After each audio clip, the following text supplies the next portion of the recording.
Me rastin e 250 vjetorit të ushtrisë amerikane në Washington, u zhvillua parada ushtarake. Njëra njerëz ndoqën nga afër në Constitution Avenue, para kalimin e të gjitha forcave ushtarake në paradën aq shumë të mirëpritur nga presidenti Trump, i cili ndodhej në tribunë së bashku me bashkëshorten e tij.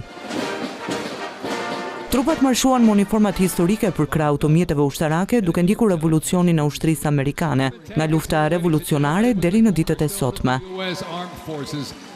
Ushtria amerikane solli gati 7.000 trupa në Washington së bashku me 150 automjete, duke përfshirë më shumë se 25 tanke, M1 Abrams, 28 automjete të blinduara, 4 automjete artillerie vetlëvizëse Paladin dhe pajisje të ndryshme artillerie.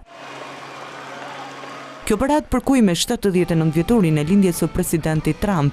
Mediat thonë se ai ka dëshiruar prej kohësh të mbajë një paradë ushtarake, por ngjarje të tilla kanë qenë të rralla në historinë e Shteteve të Bashkuara.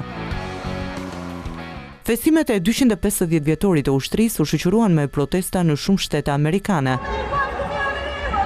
Grupet anti-Trump planifikuan gati 2000 demonstrata, të cilat u zhvilluan në moton pa mbretër. Sipas protestuesve, asnjë individ nuk është mbi ligjin. Në Washington pati tensione mes protestuesve dhe mbështetësve të Trump, që ndoqën nga afër paradën ushtarake. Ky demonstrim i forcave ushtarake amerikane vjen në një kohë që lindja e mesme është përfshirë nga tensione të shumta, siç është konflikti Izrael-Iran.